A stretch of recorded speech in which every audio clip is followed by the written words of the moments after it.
नमस्कार। मैं हूं रिपु मिश्रा और आप देख रहे हैं रिपु मिश्रा ऑफिशियल।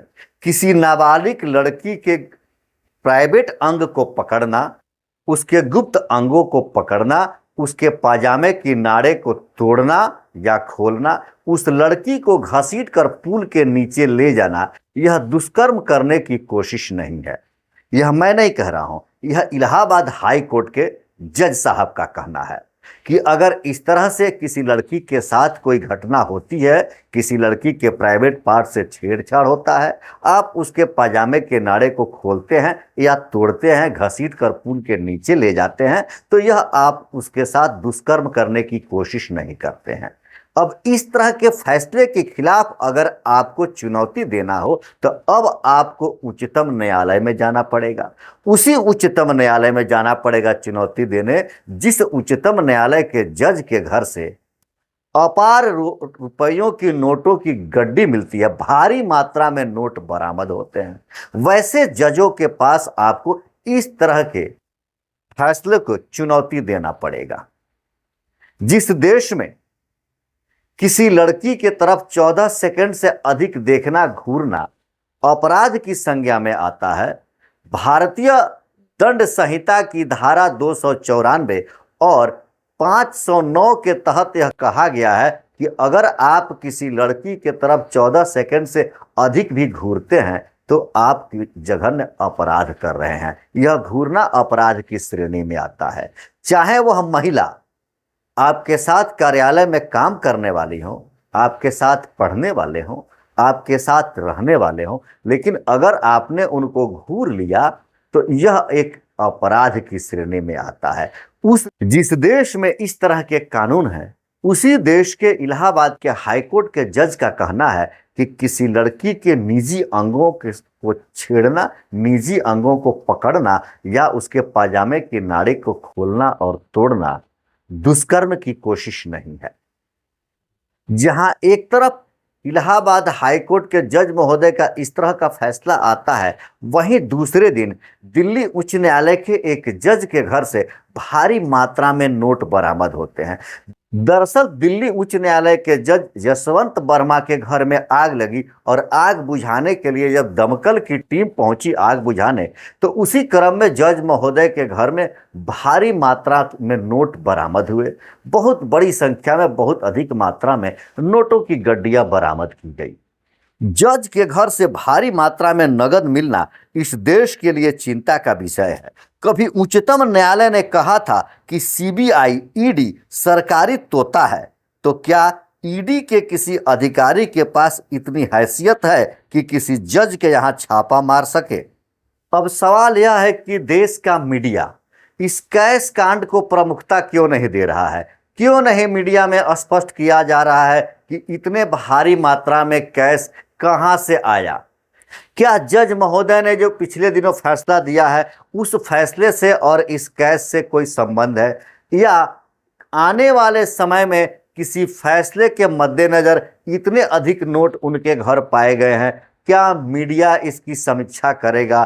क्या जज महोदय इसके बारे में कुछ स्पष्टीकरण देंगे? क्या सरकार में बैठे लोग और मीडिया इस बात को स्पष्ट करेगी देश के लोगों के सामने कि एक जज के घर में इतने भारी मात्रा में नोट कहां से आए?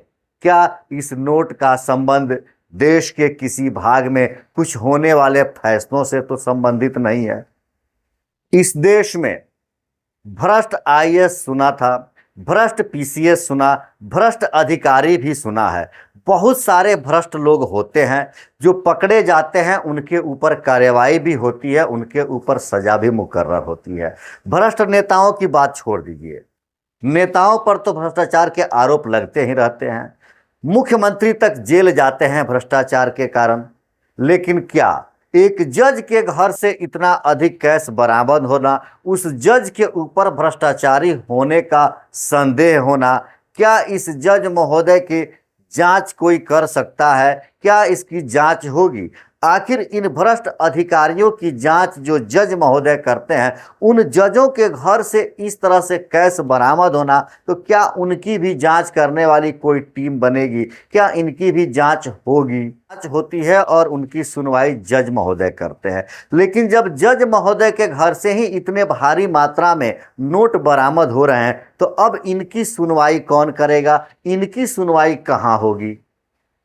किसी बच्ची के अंग को छूना, किसी बच्चे के पाजामे के नाड़ी को खोलना या तोड़ना, घसीट कर पुल के नीचे ले जाना, यह दुष्कर्म की कोशिश नहीं है। क्या इस तरह के बयान देने वाले, इस तरह के फैसला देने वाले शब्द वैध हैं, कानूनी मान्यता प्राप्त है ऐसे शब्दों को, या इस तरह का फैसला देना उचित है? या इसी तरह के फैसला देने के लिए क्या जज महोदय उसके लाभार्थी तो नहीं है? क्या इसी तरह के किसी आगामी फैसले सुनाने के लिए जज महोदय को कोई लाभ तो नहीं पहुंचा, या ऐसे फैसला दे देने के एवज में इस तरह का लाभ तो नहीं मिला है? अगर किसी व्यक्ति के घर में आय से अधिक रुपये बरामद होते हैं, तो उस संबंध में हमारे देश में तमाम कानून है। आयकर विभाग किस तरह के कानून बताता है अगर आपके घर में अधिक रुपये बरामद होते हैं तो? आयकर अधिनियम 19 कहता है कि अगर आपके पास 2 लाख रुपये से अधिक नगद जमा है और उसका कोई वैध स्रोत आप नहीं बताते हैं, तो वह रुपया अवैध माना जाएगा। आयकर विभाग कहता है कि बेनामी लेन देन अधिनियम 1988, अगर किसी के पास आय से अधिक संपत्ति या नगदी पाई जाती है और वह घोषित नहीं है, तो कार्रवाई हो सकती है। प्रिवेंशन ऑफ करप्शन एक्ट 1988 सरकारी अधिकारियों, जिनमें जज भी शामिल हैं, उनके लिए अचानक संपत्ति में असामान्य वृद्धि जांच का विषय हो सकती है। आयकर विभाग और ईडी की कार्रवाई अगर 10 लाख रुपया से अधिक नगदी पाई जाती है और उसका कोई वैध स्रोत नहीं है, तो आयकर विभाग या प्रवर्तन निदेशालय ईडी जांच कर सकते हैं। ये तमाम प्रावधान है जिसमें आयकर विभाग बताता है कि किसी व्यक्ति के पास इतनी संपत्ति है और उसका स्रोत आप नहीं बताते हैं वैध तरीके से, तो वह अवैध संपत्ति मानी जाएगी। क्या इस देश में जिस तरह से लोगों की भरोसा है, विश्वास है हमारे न्यायपालिका पर, हमारे संविधान पर, क्या हमारी न्यायपालिका अब इस जज महोदय के हाथ से पाई गई इतने अधिक रकम को, इतनी बड़ी भारी मात्रा में पाए गए नोटों की गड्डियों को स्पष्ट करेगा कि इसका स्रोत क्या है? कहां से इतने अधिक मात्रा में नोट बरामद हुए या नोट उनके घर आए? क्या जज महोदय स्पष्ट कर पाएंगे कि उनके घर में इतने अधिक रुपया कहां से आए? क्या वो जांच के घेरे में आते हैं? आयकर विभाग कहता है कि जांच होगी। क्या निष्पक्षता से कोई टीम है जो जांच कर बतावे कि इतने अधिक मात्रा में रुपया उनके पास कहां से आया? क्या इस देश में ऐसे जजों पर कार्रवाई हो सकती है या नहीं होगी?